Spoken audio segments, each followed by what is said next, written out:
레너드 스윗이라는 교수님이 계시거든요.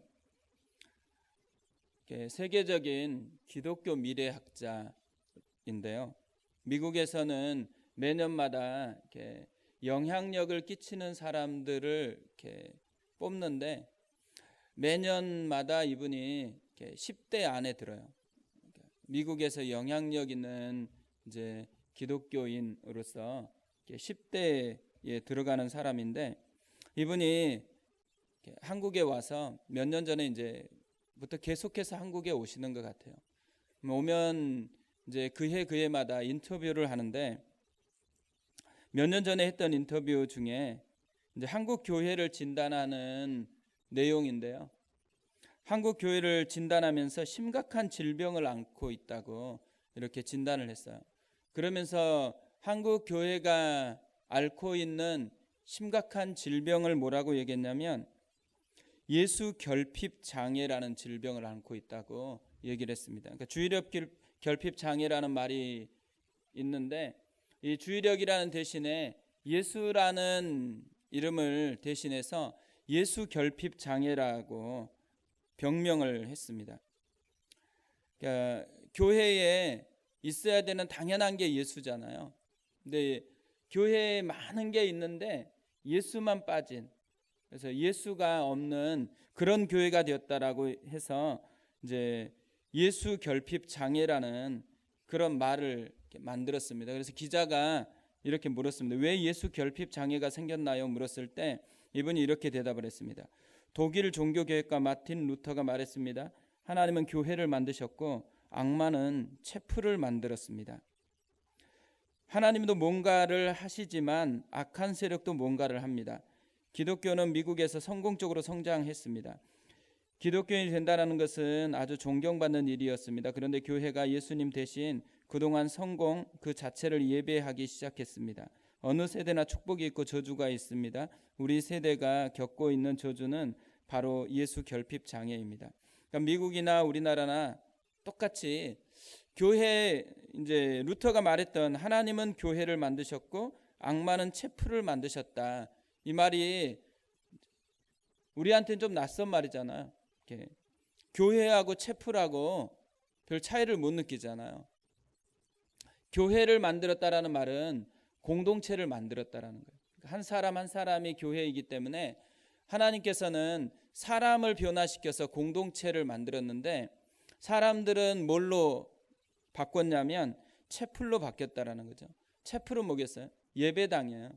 그러니까 와서 예배하고 이제 공동체로서의 누림이나 공동체 가운데 임하시는 하나님에 대한 이야기가 자꾸 적어지고 주로 예배 가운데 하는 종교 행위로 자꾸 바뀌어 갔다라는 거예요. 그럼 종교 행위로 바뀌어지면 그 속에서 어떤 사람이 잘하는 사람이고 못하는 사람이 되냐면 종교 행위를 익숙하게 잘하는 사람은 신앙이 좋은 거예요. 그러나 그걸 못하는 사람은 어떻게 돼요? 그럼 신앙이 나쁜 거죠. 그러니까 마음은 없고 관계적인 깊이는 없어지고 이제 어떤 기능적인 것을 잘하는 사람들은 신앙이 좋고 그렇지 못한 사람은 신앙이 나빠졌다라는 거죠. 그래서 기자가 또 어떻게 하면 이걸 치료할 수 있냐고 얘기했을 때 이분이 이렇게 얘기했습니다. 나는 기독교 세계관이라는 말을 좋아하지 않습니다. 기독교인이 가져야 할 세계관은 없습니다. 세계관은 모두 머리에서 나온 것입니다. 거기서는 아무것도 얻을 게 없습니다. 성경에서 하나님을 맛보고 그걸 느끼라고 했습니다. 우리에겐 라이프가 필요한 것이지 뷰가 필요한 게 아닙니다. 되게 의미 있는 말이잖아요. 우리가 어느 시대에 어느 시점부터인지 몰라도 세계관이라는 기독교 세계관이라는 게 되게 유명해졌어요. 그리고 우리 분당우리교회에서 되게 제일 핫한 강의가 세계관 강의거든요. 영화를 보면서 세계관을 하니까 또 우리 하진우 목사가 강의를 잘해요. 그래서 이제 그 강의를 좋아해요.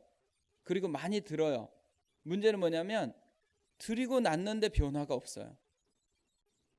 그러니까 드리고 그게 정상적으로 좋은 강의였고 그게 정말 의미 있는 것이었으면 인생을 바꿔놔야 돼요. 마음을 바꿔놔야 되잖아요. 근데 이제 그런 게 잘 안 보이는 거예요. 근데 이게 세계관 강의뿐만 아니라 이제 하나님과 대면하고 느끼고 이렇게 해야 되는, 체험하고 참여해야 되는 공동체에서 자꾸 배우는 거예요. 그리고 뭐에 대해서 부족함을 느끼냐면 우리는 잘 모른다라는 부족함을 느껴요. 배운 게 부족하다고 생각해요. 근데 우리가 아브라함보다 훨씬 많이 배웠습니다. 그러니까 아브라함은 10년에 한 번 하나님께서 보통 나타나셨거든요. 그러니까 10년에 한 번 나타나서 한 번 잠깐 얘기하고 사라졌어요. 근데 그것이 믿음의 조상이 되고 믿음의 삶을 살아가는데 하나도 부족함이 없었어요. 근데 우리가 이 시대에 태어난 게 불행일지 몰라요. 너무 많은 걸 알아야지만 뭔가를 할 수 있다라는 착각이 있는 거죠. 그리고 모르면은 못한다라는 그런 착각 현상이 있거든요. 그러니까 이런, 왜 예수 결핍 현상이 생길까? 우리 속에서 예수 결핍이 생길 수 있는 환경이나 이런 공동체 문화가 조성되어 있기 때문에 이런 게 생긴다라고 생각이 되어집니다. 그래서 사람들이 자꾸 이제 관점에, 뷰에 관심이 있어요. 자기 삶에 관심이 있어지는 게 아니에요. 교회를 오래 다니면 오래 다닐수록 자기 삶의 이야기가 풍성해지는 사람이 되면 좋은데, 종교적인 교회에 관계된 이야기는 풍성한데 내 삶의 변화나 내 삶에서 느끼는 은혜에 대한 체험들은 점점 작아져요. 그렇게 되어지면은 그 교회는 예수 결핍이 있는 교회인 거예요. 그리고 그러니까 교회를 이제 계속해서 다니다 보면 그 교회에서 누가 부각이 돼요? 좋은 교회라는 것은 담임 목사님이 좋은 교회가 좋은 교회가 됐어요. 이제 분당 우리 교회에서 좋은 교회인 이유가 뭐예요? 내가 다니고 있기 때문에 좋은 교회인가요? 실제로는 어때야 되냐면 내가 분당 우리 교회에 다니고 있기 때문에 분당 우리 교회가 복을 받은 거예요. 그렇잖아요. 근데 그렇게 느끼는 사람은 아무도 없습니다. 이찬수 목사님이 설교를 하니까 그게 좋은 교회고, 거기 이찬수 목사님이 빠지면 어떤 교회가 돼요? 한번 빠져보면은 그 뒤에 이제 어떤 결과가 나올지는, 오카노 목사님이 계시다가 오카노 목사님이 빠졌습니다. 한 명 바뀌었어요. 근데 지금 사랑의 교회가 어떻게 됐어요? 긍지가 없어졌어요. 그러니까 우리가 착각하는 현상이 뭐냐면, 교회를 생각할 때 자꾸 어떤 리더십이나 이런 한 사람이 중앙에 서 있는 교회가 되어지면, 그러면 그 교회는 그 사람까지만 수명이 있는 거예요. 그리고 더 영향력을 끼치지 못하는 한계가 되는 거죠. 근데 제가 이 글을 이제 한참 전에 봤거든요. 근데 다시 생각이 났어요. 이 글을 다시 생각하면서 혹시 나도 예수 결핍 장애인데 나만 모르고 있어요. 나는 예수 충만하다 그렇게 생각하고 있는 거지 착각하고 있는 거 아닐까, 이런 생각이 들어요, 실제로. 그리고 교회가 이렇게 시작됐는데 우리 교회에서 제일 충만한 게 뭘까? 그러니까 지금 이제 막 며칠 안 됐잖아요. 1월 이제 며칠 안 됐는데 한 10년 된 것 같아가지고 자꾸 착각을 되는데, 진짜 며칠 안 됐는데 이 며칠 안 되는 이 여간에 뭐가 제일 충만해졌을까? 이제 그게 사실 교회 가운데 가장 중요한 잣대거든요. 그리고 사람들이 자기 삶의 관점으로 주님을 생각할까, 아니면 이제 지식이나 어떤 뷰, 판단하고 이런 거에 대한 관점으로 이 신앙을 자꾸 생각하고 있을까, 이런 게 이제 되게 중요한 이슈인 거죠. 근데 사실 오늘 본문에 이 말씀을 묵상하다 이게 생각난 것은, 이 본문에 나와 있는 두 종류의 사람이 마치 이 이야기를 대변하고 있는 것 같다고 생각하기 때문에 그래요. 그러니까 이 본문에 보면 두 종류의 사람이 나오거든요. 그러니까 이 두 종류도 또 두 종류가 있어요. 보면은 사도하고 어떤 사람이 대비되냐면 1절에 제사장과 성전 맡은 자와 사두개인이 나와요. 사도들이 말씀을 전했죠. 사도들에게 충만한 것은 은과 금은 없었는데 예수 그리스도로 가득했어요. 그래서 예수의 능력이 사도들을 통해서 드러났어요. 이 드러난 사건 때문에 또 사람들이 와서 물었을 때 이제 질문에 대한 이 상황에 대한 답변으로 설교를 했어요.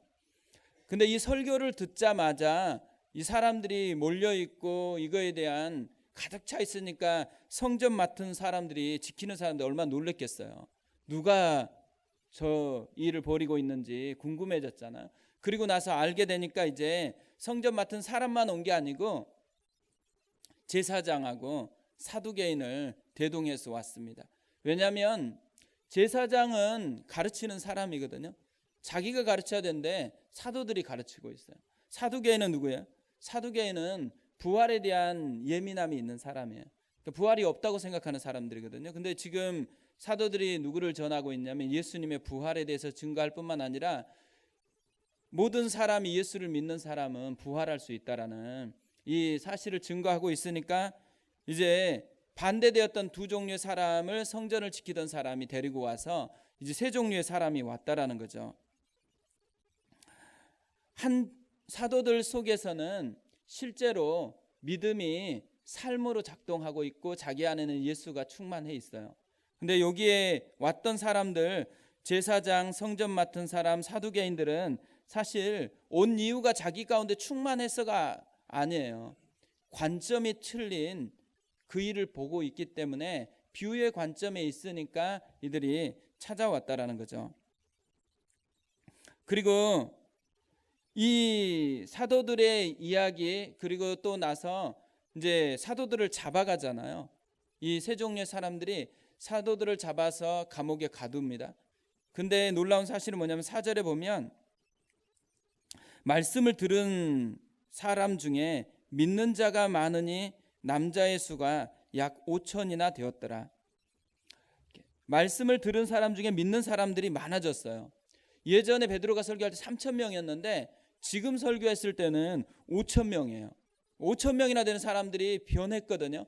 자기 인생을 하나님께 걸었어요. 근데 그 앞에 절에 뭐가 있냐면 사도들을 가두었어요.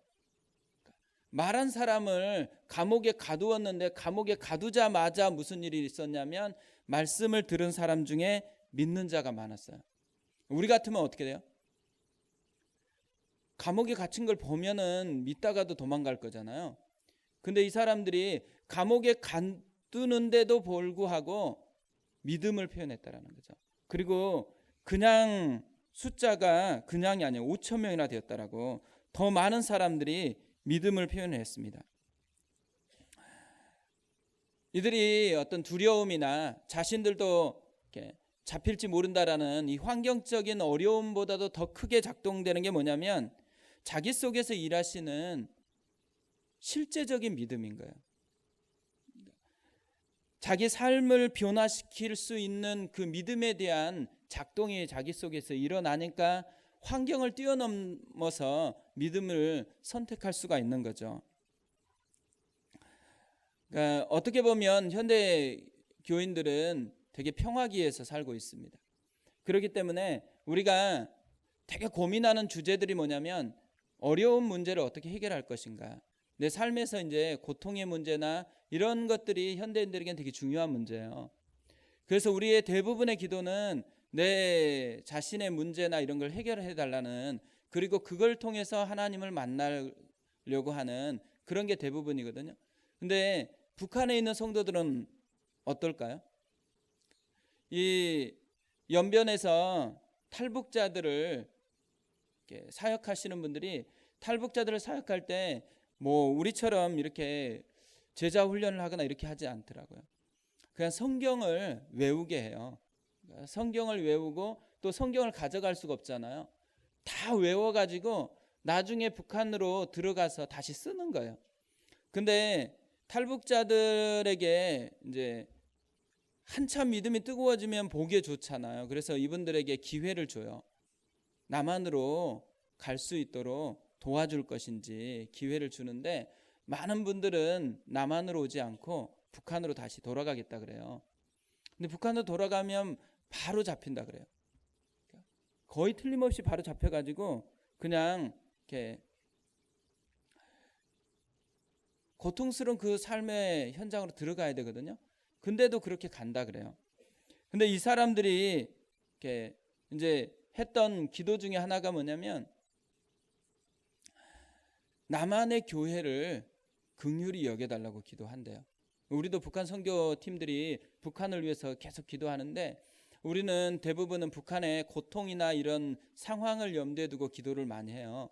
근데 이 북한에 있는 성도들이 뭘 기도하냐면 남한에 있는 성도들이 타락하지 않도록 기도한다는 거예요. 현실에 안주되어 있는 것에서 타락하지 않도록. 왜 그렇게 기도하냐면 자기가 만난 예수가 이 고통이나 이거보다도 훨씬 더 큰 거예요. 그래서 그 고통의 문제가 별로 중요하지 않는데 남한에 있는 사람들은 예수보다 뭐가 더 크냐면 고통의 문제가 커요. 자기 안에 실제적인 문제가 커요. 그래서 그 속에 갇혀 있잖아요. 그러니까 이 갇혀 있는 것을 바꿔주고 싶은 마음이 그들에게 있는 거예요. 그래서 남한의 교회가 타락하지 않게 해달라는 것은 그냥 타락에 대한 포커스가 아니고 그것보다 더 크신 주님을 좀 누리게 해달라고 그렇게 기도하고 있다라는 거죠. 이 사람들이 이렇게 감옥에 잡히는 것을 보고서도 믿음을 선택했다라는 것은 이들 속에서는 환경보다도 예수가 훨씬 더 컸다라는 거예요. 신앙이라는 게 새로운 가치인 거예요. 새로운 삶의 이야기고 그렇기 때문에 이들이 이런 선택을 할 수가 있는 거죠. 근데 이 사건이 일어나니까 이제 다음 날 무슨 일이 일어나요? 다음 날에 이제 관리들과 장로들과 서기관들이 예루살렘에 모였고요. 또 대제사장 가문이 다 모였습니다. 그래서 이제 산헤드린 공회가 다시 열리기 시작했어요. 이 사람들, 관리들, 장로들, 서기관들, 또 제사장 가문은 어떤 사람이냐면 이들의 모든 직분이 뭘 이렇게 포함하고 있냐면 이 직분이 다 하나님을 사랑해야 되는 직분이에요. 그리고 이 직분은 전부 다 하나님을 위해서 섬겨야 되는 직분이거든요. 근데 이 사람들이 지금 하나님을 사랑하는 걸 방해해요. 그리고 하나님을 사랑하지 못하도록 벽이 되어 있는 사람이 되어버렸어요. 자기도 몰라요. 어떤 면에서는 그런 거죠. 이 두 구도를 보면요. 직분이 없는데 훨씬 더 큰 사람이 있고요. 직분을 가졌는데 직분보다 훨씬 작은 오히려 방해거리가 되는 그런 사람이 있죠. 그러니까 신앙을 오래도록 신앙생활을 하잖아요. 우리는 여기는 초신자는 아무도 없습니다. 놀라운 일이에요. 초신자가 한 명도 없는데 신앙의 구력이 다 높잖아요. 근데 그것에 갇혀가지고 벽이 되는 사람이 있을 수 있어요. 근데 그것 이상으로 영향력을 끼칠 수 있는 사람이 있거든요. 어떤 면에서는 오늘 본문을 보다가 그 스윗의 글을 생각한 게 이 구도 때문에 그런 것 같아요. 진짜 생명력이 있으면 사람들에게 영향을 끼쳐요. 그 영향은 뭐냐면 하나님을 더 사랑하게 해요. 그리고 하나님께 마음을 더 드리게 해요. 근데 반대편에 있는 사람, 뷰에 관심 있는 사람 뭐예요? 그 사람과 만나면 종교적인 것은 조금 더 익숙해질 수는 있지만 하나님을 더 가까이 가고 싶은 마음이 들어가는 것은 아니에요. 왜냐하면 판단하고 잘하는지 못하는지가 중요하거든요. 그런 게 이 본문 속에서 보이기 때문에 이 이야기가 생각이 났던 것 같아요. 어떤 면에서는 우리 교회는 그러면 어디로 가야 될까? 우리 신앙은 어디로 가야 될까? 했었을 때 너무 답은 뻔하잖아요. 우리가 라이프의 관점에서 내 삶 가운데 역사하시는 하나님의 은혜가 나를 지배할 수 있도록 하는 게 우리가 가야 되는 유일한 선택이죠, 사실. 그리고 그것이 내 삶에 부요해지는 것, 그것을 맛보고 또 다른 사람에게 영향을 끼칠 수 있는 것, 이게 우리가 생각해야 되는 또 가야 되는 유일한 길이라는 거죠. 그럼 어떻게 해야지 그런 삶을 살 수 있을까요? 오늘 본문에 보면 이 두 구도의 선명한 차이를 통해서 그걸 알 수 있는 것 같아요. 그러니까 이들의 마음에 뭐가 충만한가? 이들의 마음에 뭐가 이들의 마음을 이끌어 가는가? 지배하는 게 뭔가? 그러니까 이 충만이라는 단어를 성경에서는 지배하다 이런 단어로 쓰이거든요. 마음을 지배해서 그것이 지배하면 그것이 그 마음으로 끌고 가는 거예요. 삶을 끌고 가는 거기 때문에 충만이라는 단어를 이제 지배하다라는 단어로 쓰고 있는데요. 이들이 충만했던 거 한번 봐보세요. 비유의 관점에 있던 사람들 충만한 게 뭘까요? 이 대제사장, 관리들, 장로들, 서기관들, 사두개인들 이 사람들이 충만했던 것을 살펴보면 아주 심플해요. 돈이나 명예, 자기 현실주의자들이거든요. 이 사람들은. 그래서 이 사람들이 자기의 현실을 유지하기 위한 것에 가득 찼던 사람들이에요. 그러니까 자기 직분을 빼앗아갈 것 같으니까 가르치는 일을 사도들이 하는 것 때문에 제사장들이 왔어요. 그리고 사두개인들은 부활이 없다 그러잖아요. 부활이 없는 이유가 뭐냐면 미래에 대한 불확실성에 승부를 걸지 않고 현실에 자기의 승부를 걸려고 했어요. 그래서 이 사두개인들이 실제로 성전이나 제사장 가문을 다 장악을 했어요. 그 속에서 현실주의자들이기 때문에 로마와 타협을 해서 얻을 수 있는 것을 다 얻고서 지금 지켜가고 있는 거거든요. 근데 사도들이 충만했던 게 뭐? 사도들이 충만했던 것은 되게 심플합니다. 성령으로 충만했어요. 우리가 계속 듣고 있는 말이잖아요. 8절에 보면 이에 베드로가 성령이 충만하여 이르되 이렇게 되어 있습니다. 올해 제 개인적으로는 이제 제 마음속에서 제일 많이 사모되어지는 그 문장이 성령의 충만함이라는 단어인 것 같아요. 이 사도행전을 보면서 진짜 성령이 충만해야 되는구나 이것을 계속 느끼는 것 같아요. 우리가 어떤 일을 시작할 때 성령 충만한 후에 시작하는가? 사도 베드로는 말하기 전에 뭐를 했냐면 성령이 충만하여 이르되 이렇게 돼 있어요. 뭔가를 행하기 전에 뭐가 먼저 있어야 되냐면 성령의 충만함이 먼저 있고 나서 그것을 해야 된다는 거죠. 아침에 일어났다 그러면 제일 먼저 구해야 될 게 뭘까요? 성령의 충만함. 아이들을 아침에 일어나서 이제 보내야 돼요. 아침에 깨울 때 얼굴 보고 깨우잖아요. 깨우기 전에 뭘 해야 될까요? 성령의 충만함. 남편을 보내야 되잖아요. 보낼 때 뭐가 있어야 돼요? 불만이 충만하면 안 돼요. 성령의 충만함. 그게 있어야 되는 거죠. 아이들을 바라볼 때나 아이들을 보낼 때나 뭔가 시작한 어떤 일을 시작하기 전에 있어야 되는 반드시 있어야 되는 단어가 뭐냐면 성령이 충만하여 뭘 하는 거예요. 그게 이 제자들과 이 사람들의 차이를 만들어내는 근거예요. 어떻게 보면 우리가 교회에서 잃어버린 것 중에 제일 큰 게요. 열심히 하는 게 문제가 아니에요. 열심히 하기 전에 성령의 충만함으로 그것을 하느냐.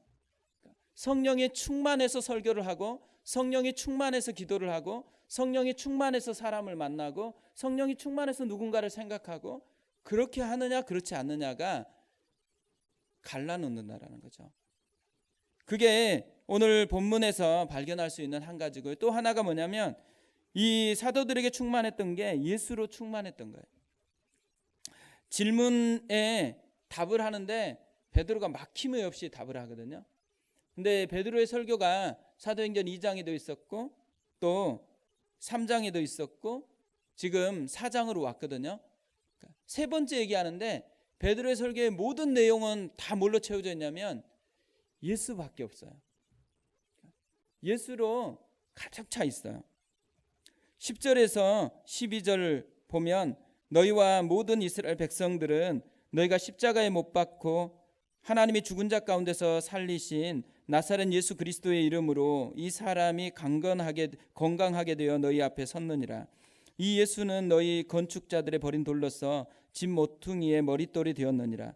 다른 이로서는 구원을 얻을 수 없나니 천하 사람 중에 구원받을 만한 다른 이름을 우리에게 주신 일이 없음이라 하였더라. 모든 답이 예수잖아요. 근데 한번 그래 보면 좋겠다 생각해요. 예수로 진짜 충만해져 버린 거예요. 그러니까 오늘 이제 상상을 해보세요. 내가 오늘 기도하는 이 순간에 온 마음에 예수로 가득 차버렸어요. 그럼 어떤 일이 발생할까요? 안 해봐서 모르는 건 아니죠. 그러니까 저희가 이렇게 대학 때 여름 수련회를 가면 저희는 주로 이제 요즘 여름 수련회들은 다 리조트에서 하고 막 되게 좋은 데서 하더라고요. 우리는 다 천막 텐트에서 이렇게 했었거든요. 그리고 옛날에는 비가 안 왔어요. 근데 하여간 군대를 갔다 오고 난 뒤부터는 계속 비가 왔던 것 같아요. 수련회 때마다 비가 오는데 텐트 쳐놨는데 비 오면은 진짜 처량해져요. 다 이게 젖어가지고 잘 때 이게 좀 불편하거든요. 그러면 그 불편함 속에서 살아가야 돼요. 그리고 화장실은 이렇게 다 만들었어요. 비 오면 어떻게 돼요? 둥둥 떠다녀요. 그럼 다 치워야 되거든요. 그것도. 그 되게 1학년 때 내가 아직도 충격적인 게 뭐냐면 강에서 이렇게 강 쪽에서 이제 수련을 했는데 맨 위에서부터 이렇게 쭉 있잖아요. 근데 우리는 좀 밑에 지역에 배치가 돼 있었어요. 근데 설거지하고 이제 양치하려고 세수하고 이렇게 하려고 딱 내려갔는데 저 위에서부터 다 씻고 막 하고 있어요. 근데 아무도 그게 불평이 없이 그냥 거기서 다 씻어요. 그리고 이도 닦고 그냥 하는 거예요. 근데 저는 이렇게 쭉 보니까 너무 위에서부터 계속해서 하는데 우린 진짜 미치더라고요. 아, 왜 이 자리를 잘못 잡았다 이렇게 생각했는데 근데 그게 불편하지 않았거든요. 그래서 신기한 거예요. 왜 이걸 불편해하지 않을까? 왜 이거에 대해서 불만을 제기하는 사람이 없을까? 왜 그럴까요? 그게 안 보여요, 사실. 그러니까 다른 것으로 되게 충만해 있는 거예요. 마음에 충만한 것이 달라진 거죠. 그러니까 백문일답 그걸 계속 하잖아요. 예수로 충만해져 있는 게 뭘 만들어내는지를 되게 많이 느끼는 거예요. 그래서 다음에부터는 이제 제가 다 리더였거든요. 워낙 캠퍼스에 사람이 없었기 때문에 2학년 되자마자 순장이고 리더고 다 해서 시작하는데 텐트에 들어가서 할 때마다 첫 번째 밤에 나누는 대화가 뭐냐면 지금 우리가 천국에 왔다고 생각을 하자. 그러니까 천국에 이미 왔어요. 천국에 왔으면 어떻게 살 것인지 다 상상을 하면 다 나오잖아요. 사랑하지 않았던 사람도 다 사랑하게 될 거예요. 그리고 다 새롭게 보게 될 거예요. 그러니까 이제 내일 아침부터 일어날 모든 상황을 천국에서 산다고 생각하고서 해보자는 거예요. 그래서 천국 연습. 그러니까 수련회가 천국 연습하는 시간이라고 생각하고 그냥 하는 거예요. 근데 진짜 그게 재미가 있어요. 그러니까 해보면 진짜 재미가 있는데 뭐가 재미가 있게 하는 원동력일까 생각해보면 마음에 충만한 것이 달라지지 않으면 그것이 재미가 없어요. 근데 예수로 충만해보면 그냥 사람을 사랑해야 될 이유가 있어요. 또 불편하고 막 불평해도 참을 수 있고 또 안을 수 있고 기도할 수 있고 또 막 몽산포에서 할 때는 바닷속에 들어가서 막 물 들어오는데도 막 손잡고 기도하고 막 그랬었거든요. 근데 그것도 멋있게 느껴지잖아요. 뭔가가 충만해 있다라는 것은요. 지금 현재 상황을 전부 다 다르게 해석할 수 있는 능력이 있다라는 거예요. 그러니까 어떤 문제를 바꾸고 싶다 그러면 그 문제와 씨름하는 사람은 되게 불쌍한 사람이에요. 그 문제와 씨름하는 게 아니고 실제로는 다른 것으로 충만해야 돼요. 그러니까 문제와 씨름하는 사람은 특성이 그 문제로 충만해져요. 근데 예수로 충만하면 문제가 다르게 보여요. 그리고 문제가 더 이상 문제가 아니에요. 그러니까 우리 삶에서 뭐가 충만하느냐 이 문제가 진짜 중요한 문제거든요. 사도들은 성령이 충만했고 예수가 충만했어요. 그렇기 때문에 이 충만함이 자기의 삶을 바꿔가는 능력이 되었다라는 거죠. 교회 위기는 저는 충만한 게 바뀌는 거라고 생각해요. 그러니까 교회 속에서 예수가 충만해야 되고 성령이 충만해야 되는데 다른 게 충만하면 그 공동체는 가면 힘들어집니다. 그건 너무 뻔한 이유게 결과인 것 같아요. 저도 이번 주 수요일에 오전에 여기서 기도회를 하고요. 오후에 이제 10년 만에 제가 분당 우리 교회 오기 전에 있었던 교회에 가서 이제 말씀을 전하고 기도회를 했어요. 근데 제가 그 교회에 있을 때 진짜 기분 좋았던 이미지가 뭐냐면 수요 기도회를 인도하고 나면 나오는 반응들이었거든요. 사람들이 되게 올 때는 되게 힘들어서 와요. 근데 끝마칠 때, 거기는 다 끝마칠 때 우리 이렇게 둥글게 했던 것처럼 이제 다 일어나 가지고 축복하고 끝마치면 다 허깅을 하면서 사랑하고 축복합니다. 이 말을 하고서 하거든요. 근데 진짜 표정이 좋아요. 그러니까 끝마쳤을 때 그게 너무 이렇게 기분이 좋은, 그래서 어떤 사람이 다 끝마칠 즈음에 왔어요. 그래서 왜 그냥 퇴근하시고 집으로 가시지 왜 왔냐고 했더니만 이 사람은 진짜 회사에서 피곤하고 힘들었는데 수요예배가 딱 끝마치면 그 사람들의 기운이 있잖아요. 표정이 좋고 또 안아주면서 사랑하고 축복한다고 얘기해주고, 이거 허깅하는 그 시간 맞춰서 오려고 그렇게 오신 거예요. 근데 제가 이번에 갔더니만 그게 다 사라졌어요. 되게 깨진 거예요. 그러니까 목사님이 이제 암으로 이렇게 온 몸이 이제 암덩어리로 다 뒤덮였거든요. 그러다 보니까 주일 예배만 인도하시고 수요 예배를 인도를 못 하시는 거예요. 그러다 보니까 이 기도가 막 침체되어 있는, 그리고 이런 침체가 되어 있는 틈에 사람들 사이에 갈등도 있는 거죠. 근데 제가 이제 할 때마다 제가 기도인들 인도를 많이 했었거든요. 근데 그때마다 뭐냐면 장로님들이 맨 앞에 있었어요. 근데 그날 갔는데 장로님들이 안 보이시는 거예요. 그래서 제가 설교하다가 첫 마디 중에 하나가 뭐냐면 장로님들이 다 어디로 사라졌다는 거예요. 장로님들이 어디 안 계시네요. 왜 그들이 변화가 일어났을까요? 상황적인 변화 이전에요, 착각하는 게 뭐냐면 자기 속에 마음에 예수로 충만하고 성령으로 충만해야 되는데 교만함으로 충만해진 거예요. 그러니까 다른 것으로 충만하다라는 것은 교만해졌다라는 거잖아요. 근데 몰라요. 그것이 이 사람들 속에 뭘 빼앗아 갔는지도 몰라요. 예전에 누렸던 그 기쁨이나 예전에 누렸던 그 풍성함이 사라졌는데도 불구하고 그거에 대한 애통감도 없는 거예요. 그러니까 그 사실은 진짜 좀 마음이 안 좋았어요. 그리고 원래 이제 설교를 2편 가져갔다가 한 편은 뭐냐면 제가 그 얘기를 미리 들었거든요. 다른 분한테. 이제 그래서 이게 한번 들으면 사람이 마음에 이게 분노가 생기는 거잖아요. 그 분노가 생기면 어때요? 설교가 거기에 해당하는 내용으로 쫙 이렇게 써 있었어요. 그 장로님들한테 엄청나게 신랄한 내용으로 써 있었거든요. 근데 가다가 그것을 전하면은 이제 안 될 것 같아서 다른 것으로 이제 설교를 했어요. 근데도 이렇게 뭐 지금까지도 그런 거예요. 지금까지도 뭐냐면 그 분노가 안 풀리는 거예요. 이게 마음속에 있는 화가 안 풀리는 거예요.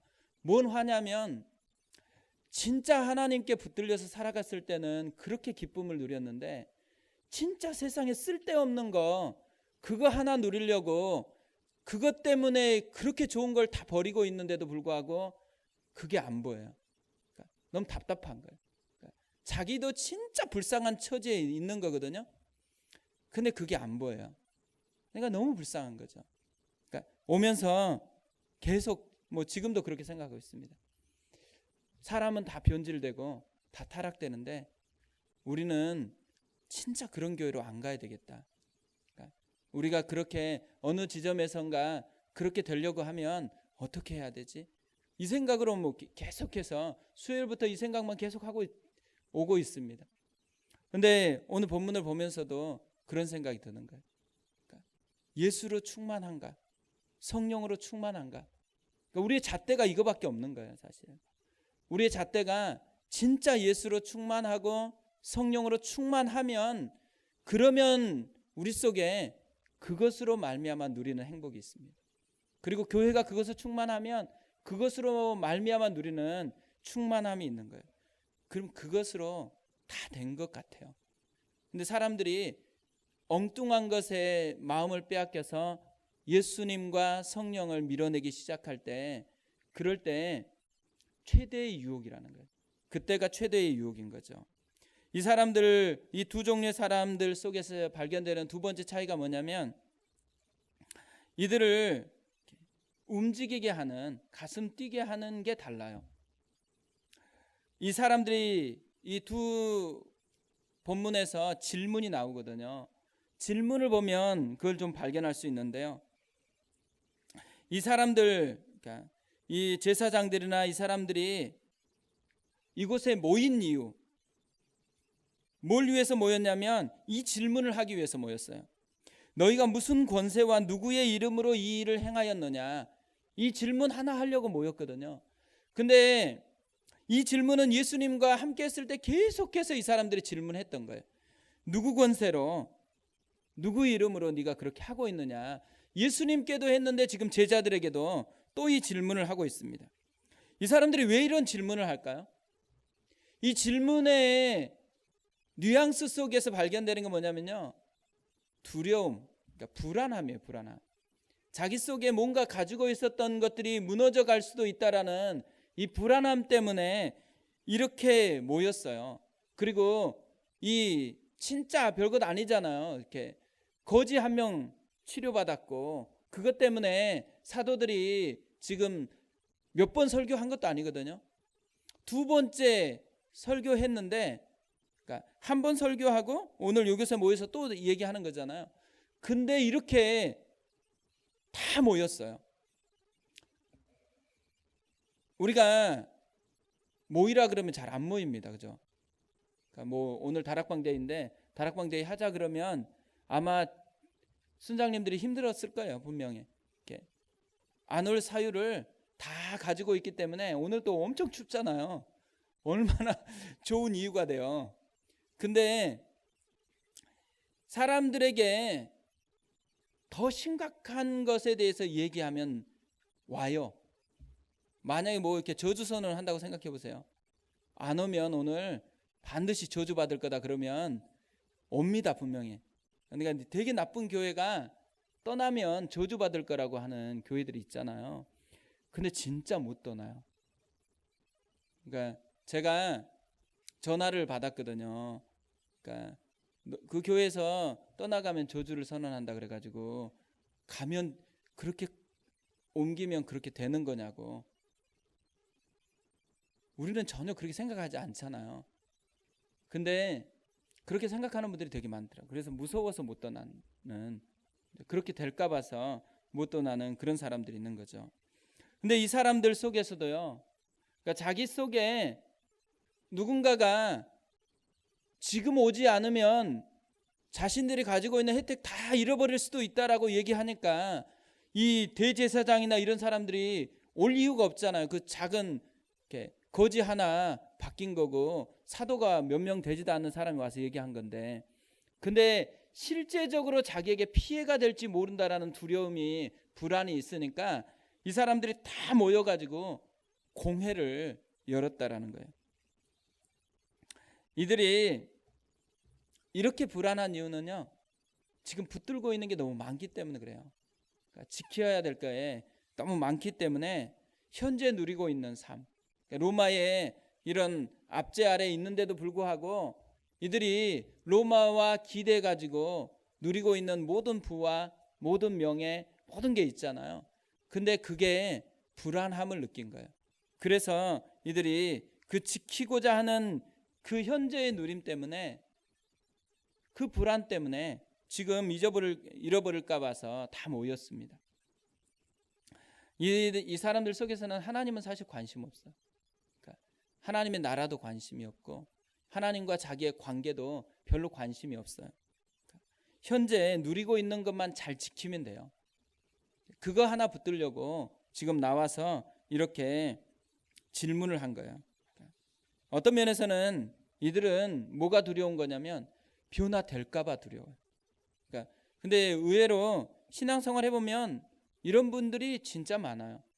변화될까 봐 두려워하는 그런 분들이 되게 많죠. 예수님은 말씀이 주어졌을 때 이 변화를 위해서 말씀을 줬잖아요.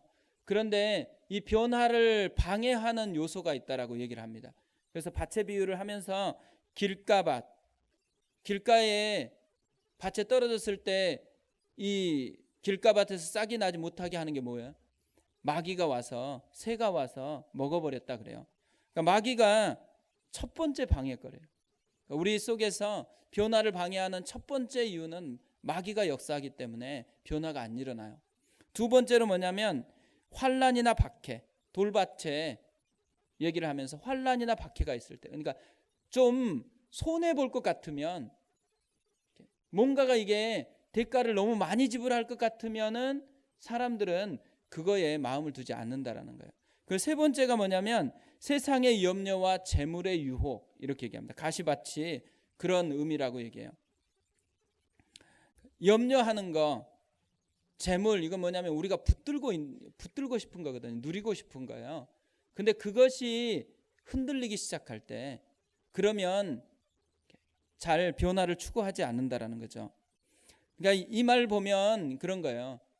그러니까 진짜 우리 속에서 하나님 때문에 가슴 뛰고 싶다 그러면 뭐와 대항해야 되냐면 마귀와 대항해야 되고요. 우리에게 위협을 주는 것과 대항을 해야 되고요. 그리고 우리가 누리고 싶은 거, 그것과 대항을 해야지만 진짜 하나님을 누리는 거예요. 그리고 내 삶 속에서 하나님이 역사하는 변화를 누리게 되어진다라는 거죠. 근데 이 세 가지가 다 한 가지 공통점을 가지고 있는데요. 이 세 가지가 다 어디서 일어나느냐 하면 마음에서 일어나는 작용이라는 거예요. 그러니까 외부적인 환경에서 영향은 받지만 실제 결정은 어디서 하냐면 마음에서 결정을 해요. 그러니까 우리가 상황을 얘기하잖아요. 신앙생활을 왜 못하냐 그러면 상황을 얘기하거든요. 그리고 어떤 부분에 왜 변화가 안 되냐 그러면 다 상황을 얘기해요. 남의 영향력 때문에 내가 변화가 되지 않는다라고 얘기하는 거예요. 근데 실제로는 어디에서 문제가 있어요? 실제 내 자신이에요.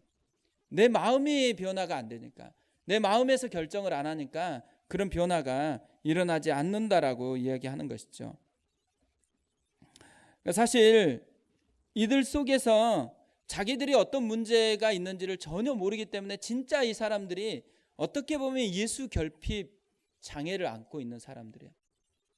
그래서 이 사람들 속에서는 결핍이 돼 있기 때문에 전혀 못 느껴요.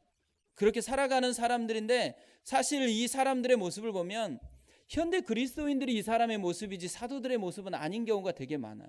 현대에 살아가는 크리스찬들이 본인들이 예수의 진짜 장애가 있는데 결핍이 됐는데도 불구하고 결핍되어 있는지를 모르고서 살아가는 그런 경우가 정말 많다라는 거죠. 근데 반면에 이제 사도들은요, 이렇게 질문하니까 이렇게 질문을 바꿔서 다시 얘기를 하는 거죠. 9절에 보면 만일 병자에게 행한 착한 일에 대하여 이 사람이 어떻게 구원을 받았느냐고 오늘 우리에게 질문한다면, 누구 권세냐, 누구 이름이냐, 이것으로 질문을 했는데 사도들이 바꾸는 포커스는 뭐냐면 이 사람이 어떻게 구원을 받았느냐, 그러니까 이 사람에게 작동되는 실제적인 능력이 있다라는 거예요. 그러니까 복음이 이 사람에게는 실제적인 능력으로 작동을 하고 있다라는 것을 이야기를 하고 있는 거죠. 그러니까 삶을 변화시키는 복음의 능력, 그러니까 실제 삶을 변화시키는 예수 이름의 능력, 그게 지금 있기 때문에 질문을 바꿔서 이들이 이야기를 하는 거죠. 그러니까 초점이 바뀌어 있어요. 이들 속에 이제 사도들은 완전히 초점을 바꿨는데 왜 바꿨냐면 복음이 자기에게 실제적으로 영향을 끼치니까. 그러니까 실제 맛본 사람하고 공부하는 사람은 되게 차이가 있는 거잖아요. 그러니까 실제 맛보았기 때문에 이들이 이렇게 질문을 바꿔서 얘기를 하고 있는 거죠. 그러면서 이들은 진짜 예수가 능력이라는 것을 다시 얘기하는 거예요. 다른 이름은 없다라는 거예요. 다른 건 없다라는 거예요. 그러니까 예수님만이 그것을 이루는 실제적인 능력이라는 거죠.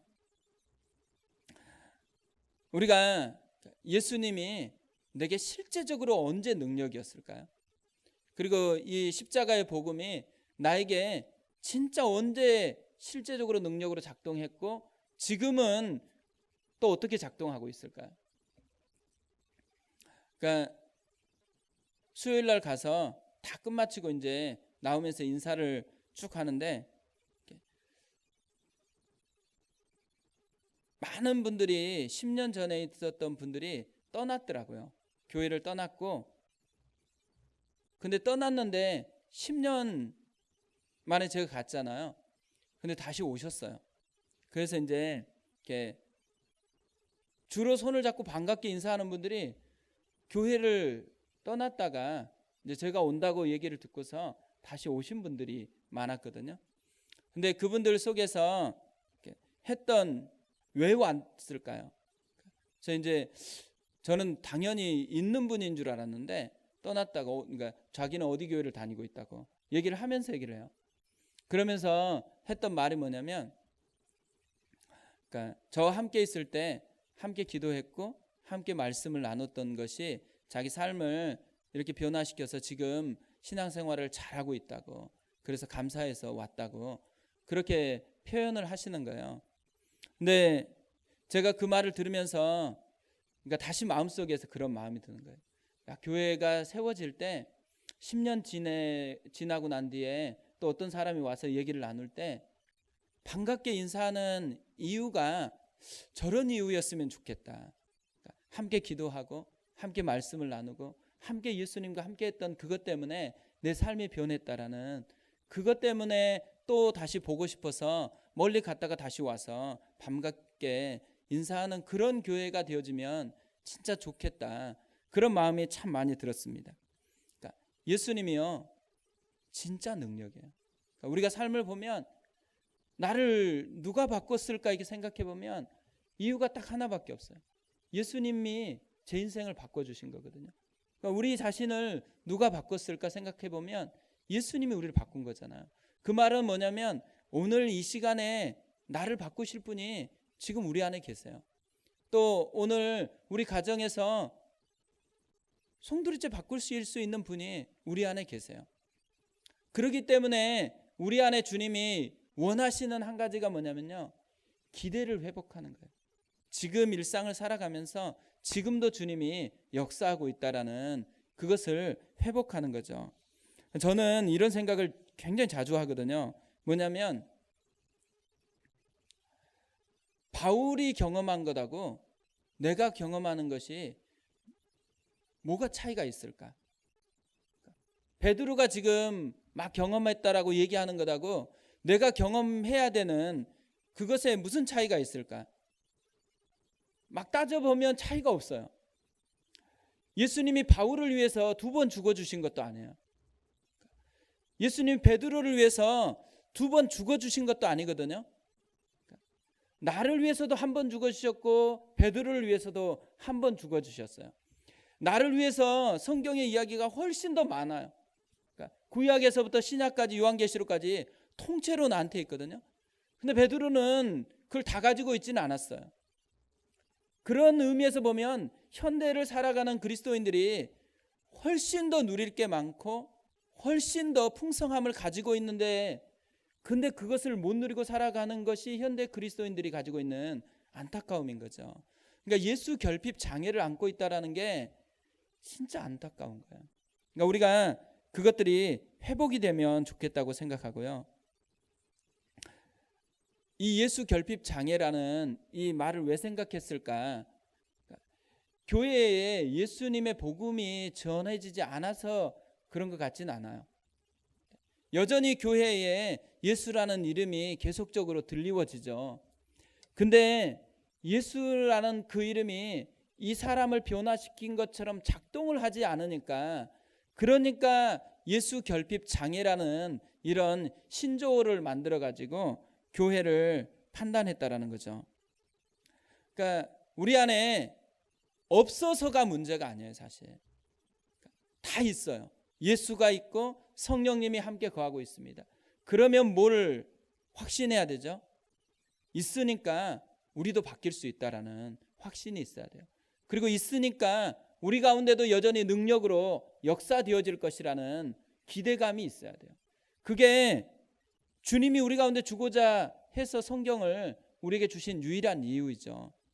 우리가 이제 기도하기 시작할 텐데요.